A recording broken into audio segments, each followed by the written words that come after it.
Boa noite, alunos, tudo bem? Hoje, então, quarta-feira, dia de aula, né, da gente, e só lembrar vocês que amanhã, quinta-feira, dia 27, portanto, né, a gente terá atividade da ACI com vocês, então não teremos aula presencial na FAP, né, para outros cursos e tal, e que essa prova será feita por todos, então, por todos os alunos de todos os cursos, vai ser feita em EAD, tá? Então, só para frisar um pouquinho, para vocês não se esquecerem, tá? E fiquem de olho na data que a coordenação vai dar e estipular para que vocês façam essa prova, tá? Bom, hoje, pessoal, a gente tem marcado, então, aqui para o nosso plano de aula de hoje, que a gente, então, falaria vamos aqui, dia 26, né? Então, ontem, Psicom, né? Já aconteceu, quem participou, parabéns, né? Mais um ganho aí a respeito das temáticas que foram discutidas, bastante grande aí. E hoje, então, nós temos aqui que falar sobre termorregulação, endotermia, que a gente vem falando a respeito, né, de animais pecilotérmicos e endotérmicos também, né? Então, vamos aí no decorrer da aula falar um pouquinho disso também, tá? E já vamos, é lógico, fazer a nossa iniciação a um novo conteúdo, que é a introdução do conteúdo de aves, tá? Então, vamos falar um pouquinho desses animais aí, e depois nós temos outras aulas. Então, aí, dia 27, amanhã, vocês já vê que já veem que a gente tem a CI, e depois nós continuamos no dia 31/5, ainda com aves, né? E também no dia 2, também falando de aves, tá? Aí, o que acontece aqui? Deixa eu ver. Sim, vocês vão ter já tiveram a primeira formativa que eu enviei, né? E que vai até esse próximo sábado, tá? Se atentem, eu estendi esse período já por conta, né? De vocês terem aí atividades de outras disciplinas também, tem a ACI e tem formativas de muitos professores, então eu dei uma estendida nesse prazo para vocês também, tá? E depois, dia 2, a gente volta a falar. No dia 3, nós temos feriado. E depois, no dia 7, a gente já começa, então, com a introdução de sinápsida, tá? Já falando de mamíferos. Boa noite, Maria Vitória. Oi, Pro, tudo bem? Bem, só falando aqui do nosso plano aqui, que a gente está correndo tranquilinho, tá? Uma hora ou outra a gente, né, ali, que nem dos tetrápodes de reptília, primeiro a gente programou para a anápsida, que a gente fez isso, né, e depois a gente falou de esquamata, que ela estava aqui embaixo. Só que nós trocamos, eu joguei a aula de esquamata para cima, e depois, quando foi segunda-feira, eu dei, então, a ordem esfenodonta e dei a crocodília que estava junto com a esquamata. Então, esse grupo todo a gente já apresentou para vocês. Então, hoje a gente fala aí, vai dar introdução ao novo conteúdo de aves, então, tá? E dentro disso a gente vai estar falando, então, de endotermia e termorregulação corporal, tá? Ó, deixa eu ver aqui onde está a outra. Então, isso que nós vamos ver agora, tá? Então, vamos falar desse novo grupo, né? Que são as aves. Também a gente tem bastante coisa para falar sobre eles, tá? Então, a gente vai aí devagarinho e qualquer dúvida só acenar aí, parar ou já me interromper, que não tem problema, tá? Então, vamos lá. A gente tem aí cerca de 3 ou 4 aulas a respeito de aves, tá? Bom, então, aqui só mostrando para vocês, né, esse quadro, então, mostrando as eras que a gente tem, tá?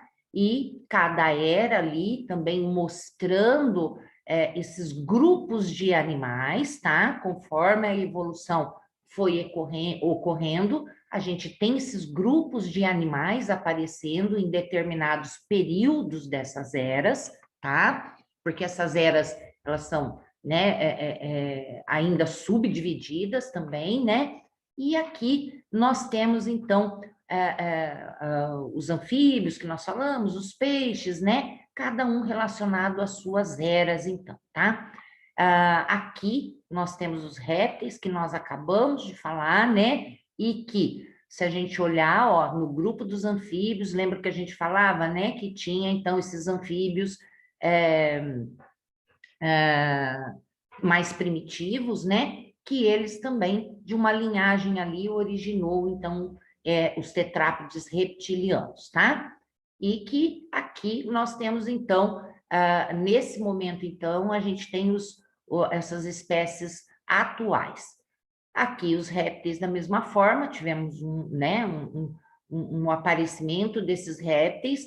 Aqui a gente vê que ele se alarga bastante, né, no Mesozoico, então a gente tem várias eras aqui, né, do Jurássico, do Triássico, e aqui é que a gente tem um boom, né, realmente aí de animais, de espécies animais, lembrando dos grandes dinossauros, né, nesse momento que tivemos, e depois, então, é lógico, né, a gente sempre tem momentos aí que ocorrem, que ocorrem extinção de muitas espécies durante esses momentos durante a evolução, e que, então, é lógico, isso acabou, né, tendo uma perda bastante grande, né, dessa diversidade que existia anteriormente.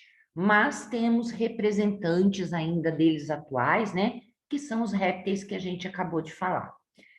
E daqui, então, a gente tem que puxar aves, porque, né, temos os crocodilianos, né, que são o grupo irmão das aves e compartilham, então, um ancestral comum, que são o grupo dos arcossauros, né? Então, aqui nós temos aqui esse pezinho vindo das aves com esse parentesco, principalmente com os crocodilianos do grupo dos répteis, tá? Então, vamos ver as aves. E nós vemos que aqui a gente tem, né, esse funil bem estreito, e que depois aqui que nós temos ele alargando. Então, nós temos muito mais diversidade agora do que tínhamos antes. É lógico que aqui, ó, tá um pouquinho mais largo do que aqui, né? E isso, infelizmente, aí, muito dessa mãozinha de estar diminuindo, né? Isso aqui é a própria mão do homem mesmo que acaba diminuindo essa quantidade, tá? Então, vamos lá para essas aves. Opa, só vendo aqui, olha, se a gente levar para lá, a gente tem aqui, ó, cerca de 140 milhões de anos, né? Iniciando um pouquinho antes aqui, então, nós temos esse primeiro grupo aí de aves mais primitivas, então, tá? Bom, então a gente tem aqui subfilo, a classificação, né? Chordata, subfilo vertebrata, superclasse amniota, porque são amniotos, né? Então são tetrápodes que vão possuir o ovo, então, com amnion. Grupo Saurópsida, que está ali incluída também, né? Os répteis e aves, e a classe aves, então, que a gente vai falar, tá? Então, aqui, ó, explicando lá a Arcosáurea, que é o ancestral comum para crocodília e aves, né? E Saurópsida está aqui um pouquinho mais embaixo, tá? Por isso que a gente põe aqui, Saurópsida inclui répteis e aves, então, tá? Que é um ancestral anterior, antes da gente ter aqui, ó, outros répteis e o restante aqui com as aves também, tá?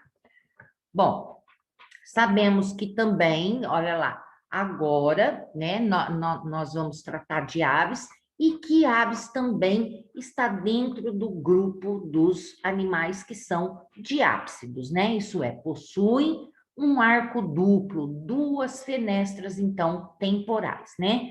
A gente já explicou na aula anterior dos répteis, né? Que a gente tem um diápsido onde os animais, os arcosáureos e lepidossáurios primitivos, né, que são os répteis aqui também, e a arcossáurea também inclui aves mais primitivas, né, possuía esse tipo aqui com duas fenestras, e que, mais ao longo da evolução, esse crânio diápsido teve modificações para os grupos, né? Então, os lagartos ficaram com o crânio dessa forma e as aves, então, dessa forma. Não são mais diápsidos porque eu não vejo mais duas fossas temporais? Não, continuam sendo diápsidos, só que modificados, né? Porque a gente já falou a respeito dos ossos, né? Ou que eles foram perdidos, diminuídos, né? Posicionados, mas que essas fossas ainda se apresentam aqui, tá? Então, ó, diápsidos, os répteis e as aves, então, que apresentam esse tipo de crânio, então. Aqui a classificação, né, que a gente já colocou ali, e a classe aves, ela está subdividida ainda em subclasse Archaeonytes, que são as aves extintas, né, a exemplo do Archaeopteryx, que depois a gente vai dar uma olhadinha quem era ele, como era, né, e a subclasse Neornites, tá? Então, essa Neornites são aves extintas e também as aves modernas que ainda temos hoje, tá? Essa subclasse, gente, ainda se subdivide, tá? Em superordem Paleognate, que são as aves com palato primitivo, né? E que a gente chama também de ratitas, tá? E a superordem Neognata, que são as aves modernas com o palato flexível, ou chamadas de carenata. Aí a gente vai ver qual é essa diferença em que nós encontramos essas duas superordens aqui e porque elas são divididas, então, já que elas pertencem à mesma subclasse. Então, vamos dar uma olhadinha. Essa classificação, ó, cerca de 9.000 espécies divididas em duas superordens, né? A Paleognatas, que são as ratitas, que nada mais, nada menos quer dizer que são aves que não voam. Então, quando falou ave ratita, já lembra, ratita não voa, tá? Então, a gente, dentro dessa ordem, dessa superordem, então, Paleognate, que são as aves que não voam, né, as ratitas. Então, a gente tem 5 ordens aqui, tá? Não vou ficar falando o nome delas, mas em que nessas ordens estão os macucos, codornas, que a gente conhece mais facilmente, né? As emas, né? Ema também não voa. Codorninha também, se voar, é pouquinho que nem galinha, né? Tipo assim, é muito pouquinho, não consegue. Emus e casuares, né? Que só vai ter lá na Austrália e Nova Guiné. Aqui, ó, os kiwis e os moas também, que é na Nova Zelândia, as emas mais aqui da América do Sul, e avestruz a gente sabe que não é daqui nosso. A gente tem criação de avestruz, mas porque elas foram trazidas para cá, mas elas são originárias da África, tá? Se falarem para vocês, de onde que é a avestruz e a ema? Ema é da América do Sul, não tem ema na África, tá? E avestruz é na África e não é da América, tá? Então, distintos, são espécies, então, diferentes e que são específicas de cada área, mas que elas foram introduzidas depois para criação, né? E tudo mais. Na superordem Neognata, algumas aves, então, olha, são terrícolas, mas que não perderam a capacidade de voo. Então, elas vão ter pernas mais compridas, né? Redução do dedo oponível, isso é aquele dedo que fica atrás, tá? Redução da cauda também, naquelas que voam um pouco. A gente pega aí galinhas, né? E 23 ordens de ampla distribuição e diferentes adaptações também. Então, a gente tem aqui dentro desse grupo aí, aves que são aquáticas, tá? Então, a gente coloca aqui todos esses nomes para que depois vocês vejam mais com calma, eu mando o arquivo também. Então, tem mergulhão, tem o pinguim, né? Então, que eles são estritamente aquáticos, tá? A garça, que a gente conhece, né? A cegonha, deixa eu ver, gaivota, martim pescador. Então, são aves aquáticas que vivem realmente exclusivamente se tiver água, gente, tá? Se não tiver água, elas são dependentes desses locais. A alimentação, locais realmente para encontrar parceiros, sempre tem que ter esses locais aquáticos. Aves de rapina também, né? E essas a gente tem duas ordens, que é bastante importante, que a gente sempre pede para que vocês, né, prestem atenção. Falou ordem falconiformes, sabe que está ali incluído gaviões, águia, falcão, condor, né? E tem ampla distribuição. A gente encontra aí, a gente tem gavião por aqui, né? Falcão, condor, a gente tem muito na América do Norte e distribuída por todo o planeta, tá? Ordem Strigiformes, nós temos aí, então, bastante espécies, e são as corujas, tá? Corujas de todas as espécies estão dentro dessa ordem.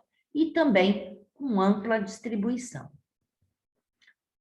Temos também, dentro dessa superordem aí, os animais, as aves que são, então, terrícola e arborícola, né? Então, a gente tem aqui ordem Galliformes, a galinha da Angola, né? O jacu, tem saracura, a siriema, deixa eu ver o que mais aqui. Então, são sempre mais assim, vive, né, no substrato e empoleiradas também, tá? Então, sempre procuram esse tipo de local para ficar. Tucano, pica-pau, né? Anu, papagaio, as rolinhas, o pombo e por aí afora. Aves canouras, quando a gente fala em aves canouras, são aves, então, que têm canto. E principalmente canto harmonioso e melodioso. Se a gente fala, né, aqueles que sabiá, né? Acho que é sabiá que canta bastante. Então, pensar nesses passarinhos que cantam bastante, essas são chamadas de aves canouras, então. Então, ordem Passeriformes é uma das mais que tem uma diversidade muito grande de espécies, tá? Então, é o maior grupo de pássaros aí, pantropical. Então, sempre nesses trópicos, tá? E que está na Ásia, África e nas Américas, né? Central e América do Sul. Então, a gente tem uma diversidade muito grande, então, dessa ordem Passeriformes e que elas são canouras também, então.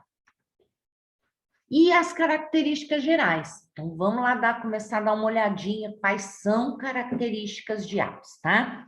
Então, mais de 10 mil espécies registradas no mundo, né? Distribuídas em 28 ordens de aves atuais e poucas aves são fósseis.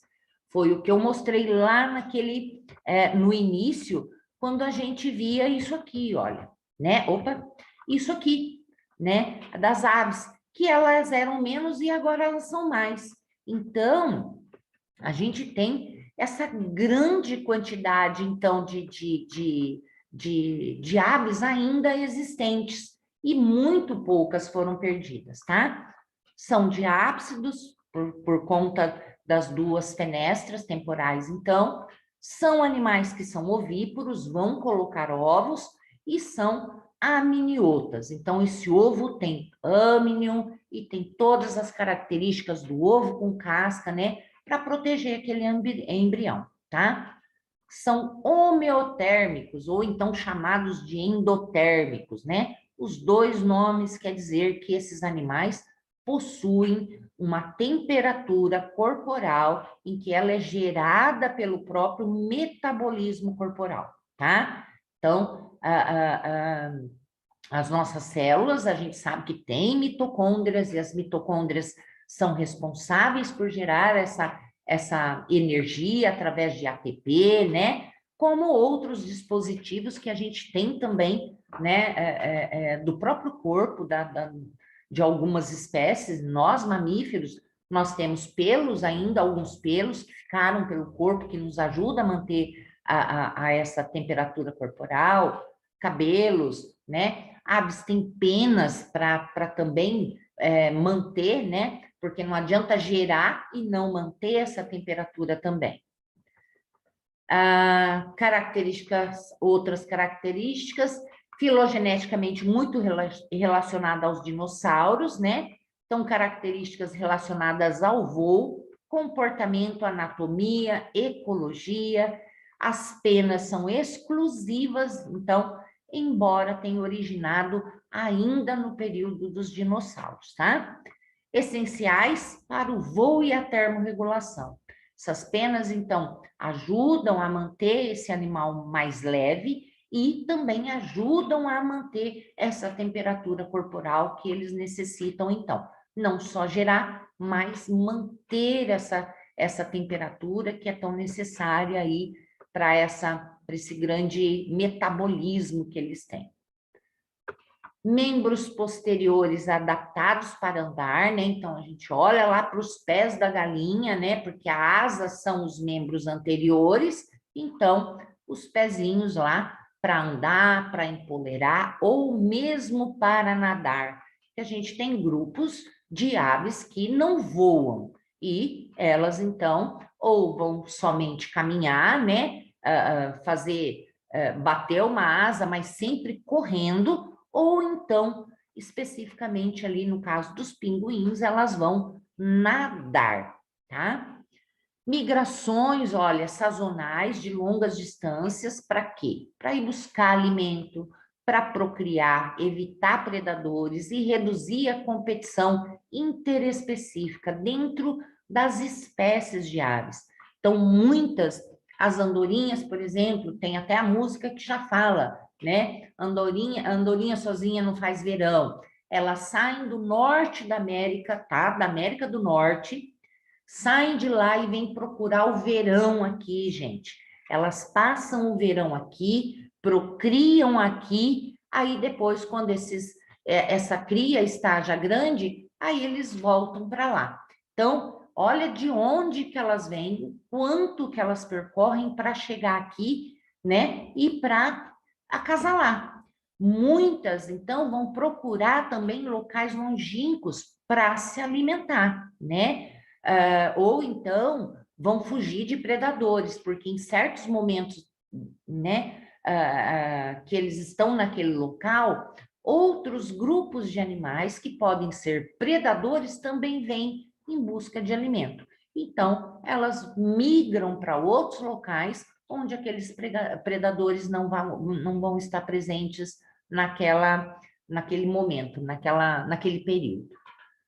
Bicos e pés são especializados para os diferentes modos de alimentação e locomoção. Então, se a gente olha, né, para um pé de galinha, ele é para caminhar e também para empoleirar. Tem um dedo opositor, onde ela sobe no puleiro e segura, por isso que ela fica segurinha, né? Que ela pega e tranca assim o pé. Mesma coisa com o papagaio também, né?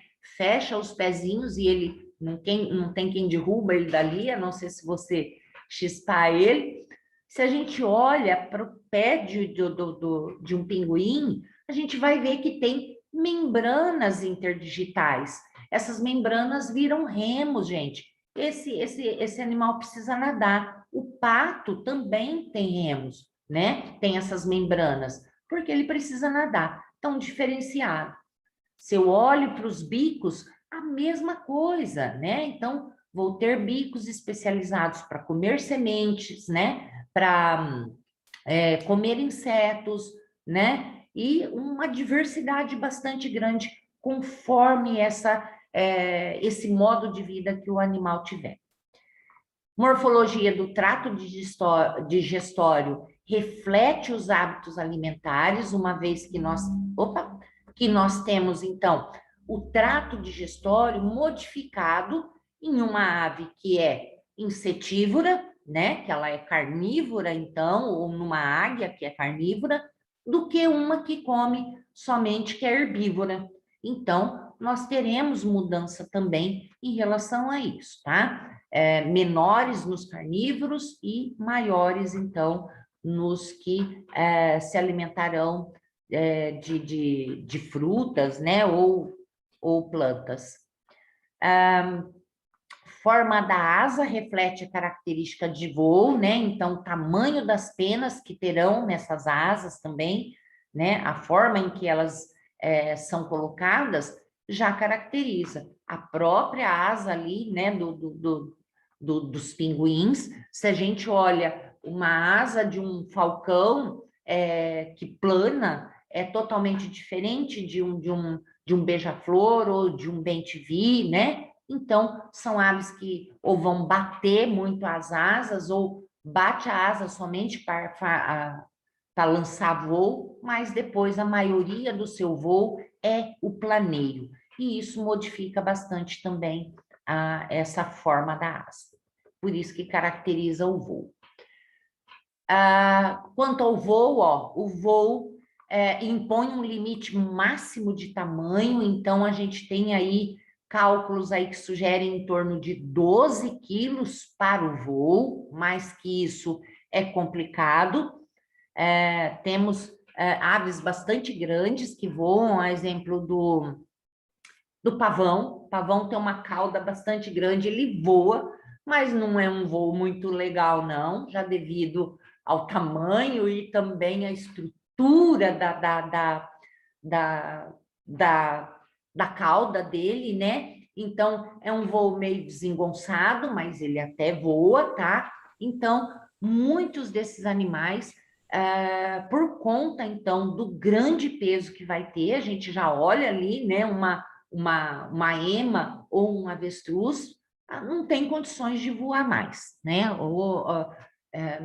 Né,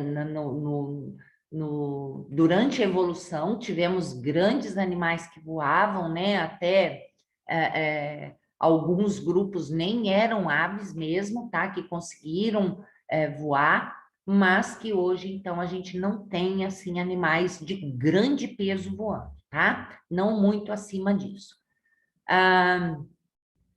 O cisne, ó, de 12 a 17, né? Então, a gente sabe que cisne até voa, né? Voa, consegue voar. Condor gigante extinto, maior ave voadora que existiu, ela chegava a 20 quilos, mas não temos mais.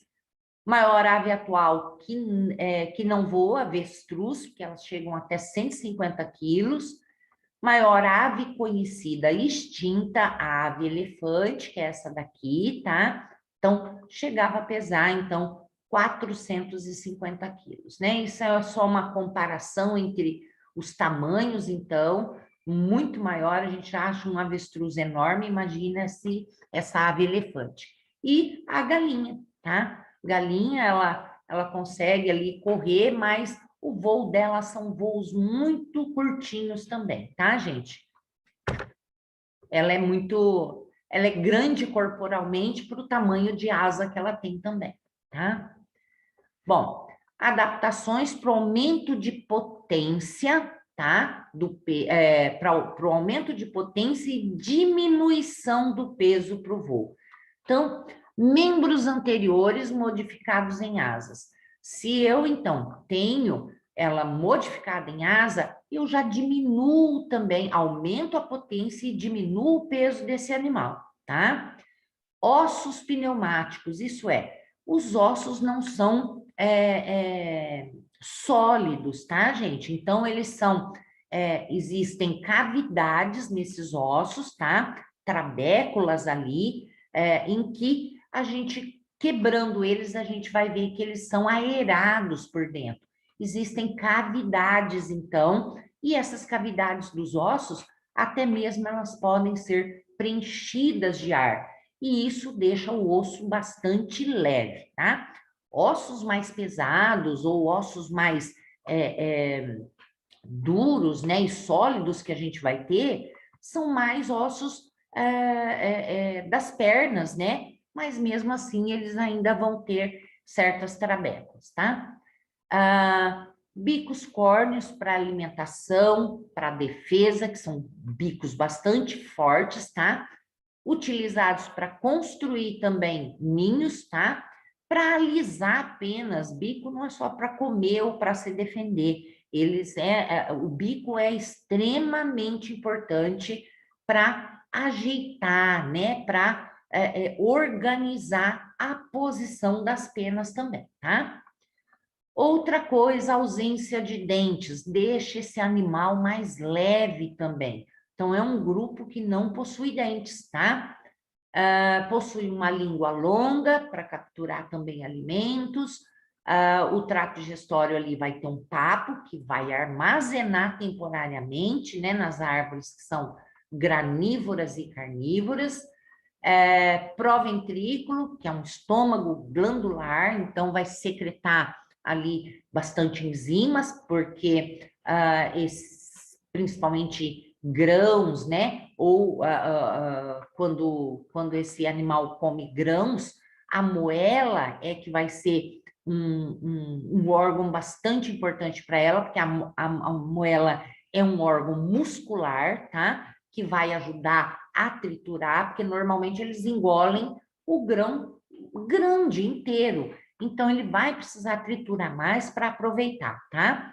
E as carnívoras aí, com vários aí locais, então, desse órgão digestório, vai ter, então, as suas funções aí para auxiliar na digestão, tá?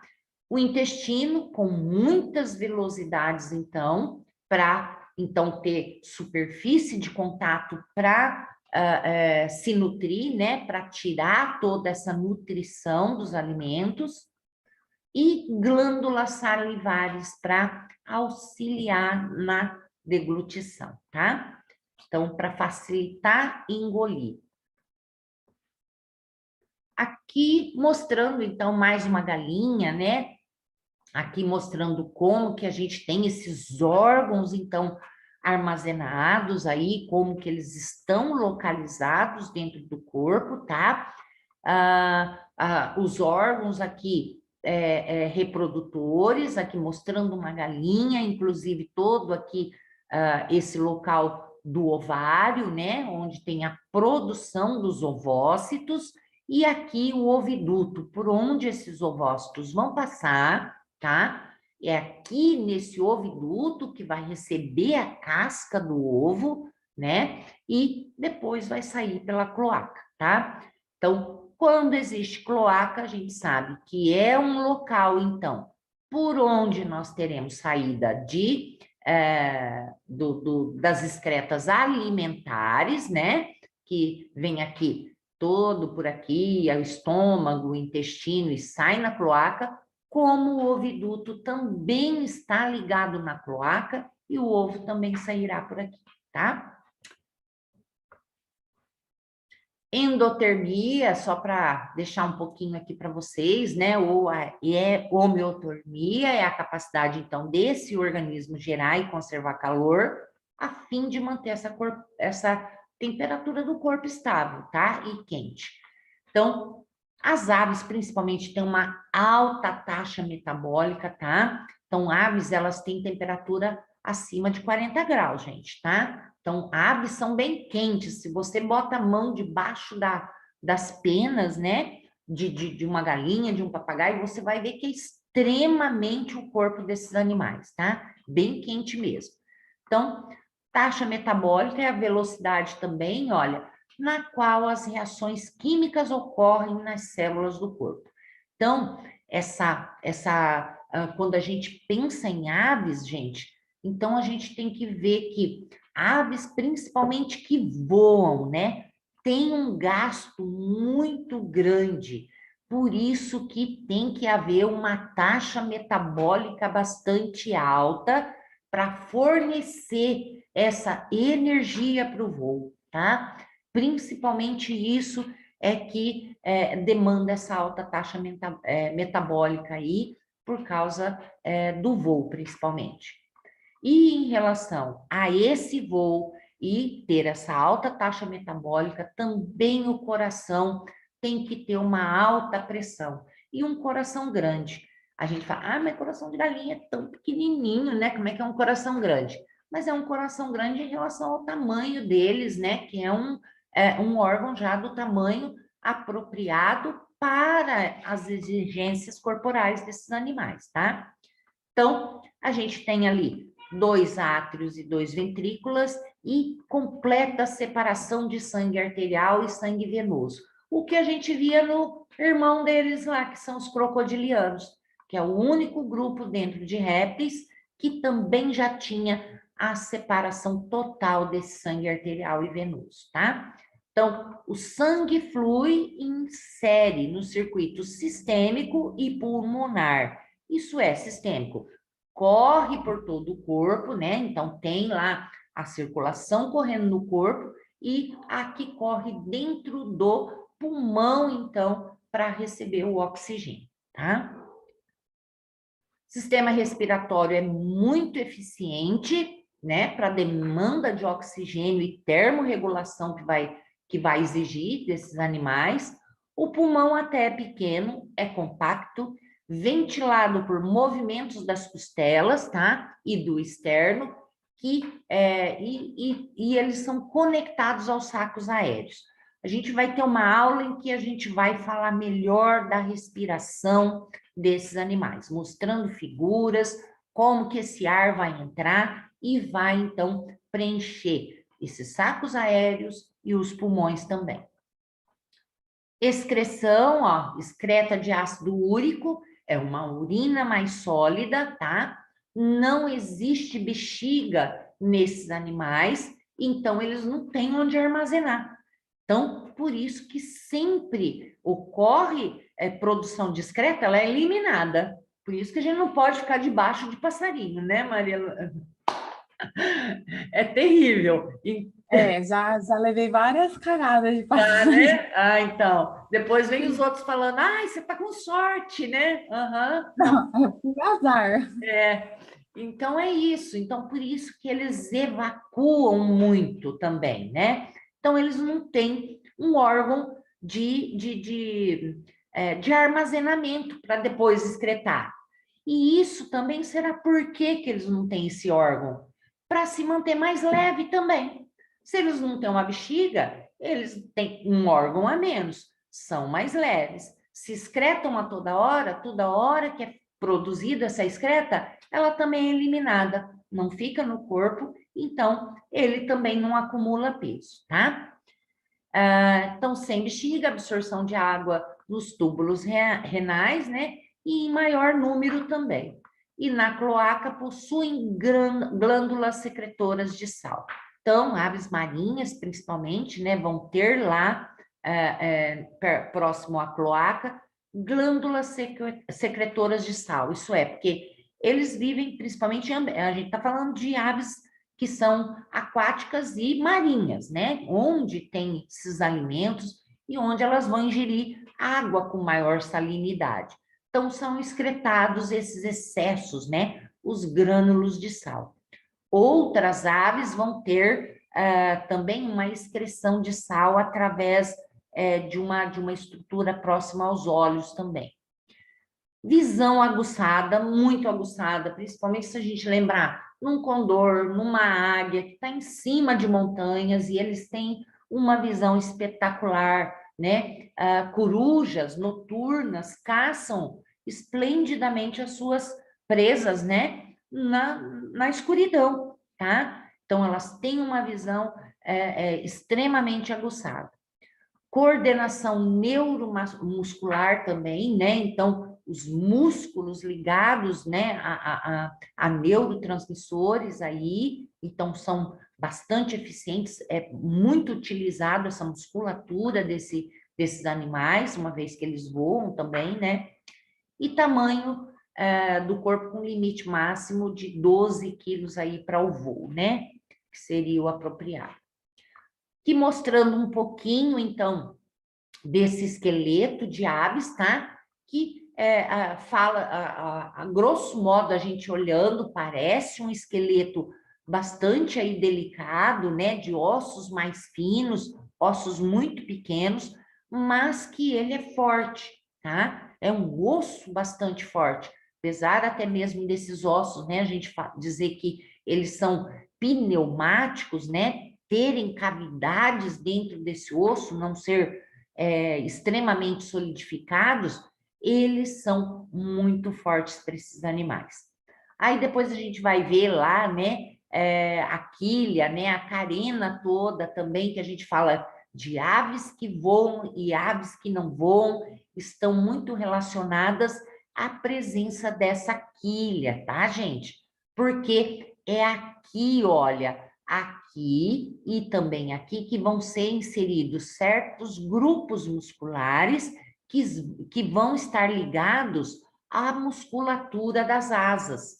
E são eles que, né, fazem a elevação e o abaixamento dessa asa para o voo. Então, muitas das aves que não são carenadas, por isso que elas não voam, porque não vão possuir, então, a quilha, tá?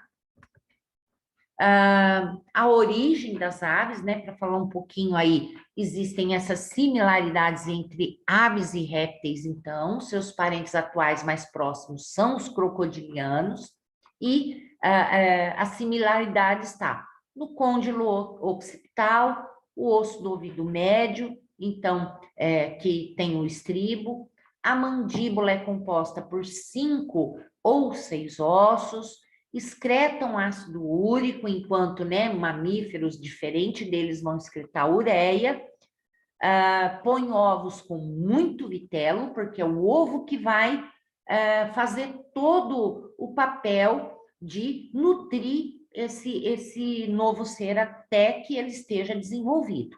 Então, tem muito vitelo para prover esse tempo em que vai ficar sendo, ter o desenvolvimento. Cuidado parental, então, com esses ovos, né? E com a sua prole também, mesmo depois que eles nascem, né? As aves sempre estão ali cuidando. Existem ali raras exceções que o passarinho bota e se manda. Muitas vezes tem até uma espécie, eu me esqueci o nome do passarinho, ele bota no ninho de outro para que o outro pense que o ninho é dele e o outro choca o ovo dele. Então, ele fica tranquilo, só vai, bota e se manda embora. O resto é feito por outro pássaro. E também a vocalização que existem aí dentro das aves também, né? Aqui mostrando, então, semelhanças com dinossauros terópodes, tá? Então, a gente tem aqui alguns exemplares, tá? Aqui a gente está mostrando um Archaeopteryx, que é um descendente, que é um ancestral ali das aves, onde esse espécime, então, apresentava penas já, gente, tá? Não era um exímio voador, tá? Mas ele já estava, acho que talvez nesse momento de transição, né? Que já conseguia aí algum tipo de voo, tá? Então, a semelhança que temos com grupos aí de dinossauros terópodes, então, dinossauros terópodes principalmente eram dinossauros carnívoros, tá, gente? Dinossauros grandes, bastante grandes, e dinossauros aí que a gente conhece até, que tinha como é que ele chama, Maria Vitória? Tiranossauro? É Tiranossauro, Tiranossauro Rex, fala, né? exatamente. Velociraptor, né? Então, esses eram alguns dos tipos de terópodes que tinham, e eles eram muito parecidos, tá, gente? Tinha lá um pouquinho das suas diferenças, né? Mas que apresentavam uma morfologia muito parecida, tá? Então, todos eles possuíam esse pescoço alongado, e esse pescoço era muito móvel, tá? Em forma de S, a gente sabe que as aves também têm esse pescoço muito longo, né, com muitas vértebras aqui do pescoço, e que é extremamente, tem uma mobilidade bastante grande esse pescoço. parentes dos pterossauros, dinossauros e crocodilianos, então. Confirmada com a descoberta, então, do Archaeopteryx litográfica. Archaeopteryx é o mais antigo fóssil, então, conhecido de ave, de 140 a 150 milhões de anos, então, atrás, tá? E lá do período Jurássico também. Então, compartilhavam nesse momento, né, esses indivíduos aí. Aqui mais um pouquinho, mostrando eles também, tá? Esses grupos de terópodes, ó. E o Archaeopteryx está até aqui no meio, tá? Então, a gente vê que eles possuem aqui já essa presença aqui de penas já na cauda, na ave, né? Mas muito parecido mesmo ainda com os mais, com os terópodes terrestres, tá? E aqui mostrando, então, um esqueleto de Archaeopteryx, que a gente vê que dá para ver que o membro é bastante longo ainda, né? Bastante grande. Aqui, de um dinossauro terópoda, que era o que a gente via de diferença, né? Que os terópodos tinha esses membros anteriores mais curtos, tá? Do que os propriamente ancestrais das aves, e aqui a ave mais moderna, tá? Então, nós temos aves com membros anteriores menores ainda, que não voam, e alguns que ainda detêm esses ossos dos membros anteriores maiores e que voam. Outra coisa que a gente olha lá a quilha de novo, ó. Então, a quilha presente para inserção é o peito, Maria Vitória, tá? Onde está aquele monte de carne branca lá, tá? Que muita gente gosta, né? E que aquilo é pura musculatura e aquilo é que está envolvido, então, no poder voar, né? Quando a gente olha o Archaeopteryx, a gente não vê, né? Essa quilha, ela ainda está mal formada, é voltada para baixo, ela não tem uma formação, por isso que eles não eram ainda bons voadores, tá? Aqui mostrando, então, esse Archaeopteryx, tá? Tamanho de um corvo, né? Com crânio semelhante ao das aves já, bastante parecido, mas que se a gente olhasse ali, olha, essa caretinha dele, ele era muito parecido, então, olha, tinha dentes e era bem parecido com o reptiliano, tá? Bico com dentes ósseos em alvéolos, e que hoje, nas aves hoje a gente não tem mais dentes, né? Então foram perdidos nas aves modernas. Esqueleto reptiliano, cauda óssea longa, né? Então a gente tem essa cauda que antes, então, poderia ser uma cauda mesmo mais, né, reptiliana, mas que depois, então, a gente vê que tem, então, a inserção dessas penas já aqui. Dedos com unhas e presença de penas, então, tá? Aqui mostrando, então, deixa eu ver aqui, deixa eu pôr você para cá. De novo, só mostrando esse Archaeopteryx aqui, né? As costelas diferenciadas, sem o externo, né? Essa presença aqui, toda aqui dessa quilha, desse externo aqui para manter essa musculatura do voo, e aqui uma ave moderna, então, só para realmente comparar, tá? Aqui similares entre aves e pterossauros, né? Porque pterossauro não era uma ave, tá? Mas ele era mais réptil do que ave, Maria Vitória, tá? Então sempre lembrar que eles voavam, aqueles enormes que eles mostram no filme, em filmes, né? Mas que esse pterossauro não era ave e nem foi um dos descendentes das aves, mas que as aves, né? O Archaeopteryx e as aves, elas têm similaridades com esse pterossauro. Então, ossos longos e ocos, então por isso que também o pterossauro conseguia voar. O externo era bem desenvolvido nessas espécies de pterossauros, tá? Embora sem quilha, o osso era mais compacto, olhos grandes, com grandes porções do encéfalo associados à visão, então se voava lá em cima, né? Era necessário ter uma boa visão para realmente captura de presas, áreas olfatórias pequenas, então narinas pequenas, mas não são aparentados, né? Algumas similaridades que a gente vê até hoje em aves, mas que entre eles, né, não existe parentesco. Aqui só mostrando aquele cladograma de novo, né, que a gente pode olhar, e aqui o grupo de Arcosáurea, onde a gente chega para cá e a gente tem o grupo das aves, tá? Pois quem quiser olhar devagarinho, ver se entende e depois conversar comigo numa outra aula, tranquilo. Aqui mostrando grupos também, olha, de dinossauro, tá? A gente, infelizmente, não tem tempo de trazer esses dinossauros para a gente conversar mais sobre eles, tá? Mas apresento aqui grandes grupos, né, desse momento, então, em que eles reinaram aqui no nosso planeta, tá? E aqui, mais à frente, que nós temos, então, os terópodas, né? Que a gente falou ali, esse grupo bastante grande dos grandes dinossauros, né? Tiranossauros, ornitominos, aqui, acrocantossauros e tudo mais. E logo mais a gente tem as aves, então. Então, existe um descendente comum aqui com os terópodas, tá?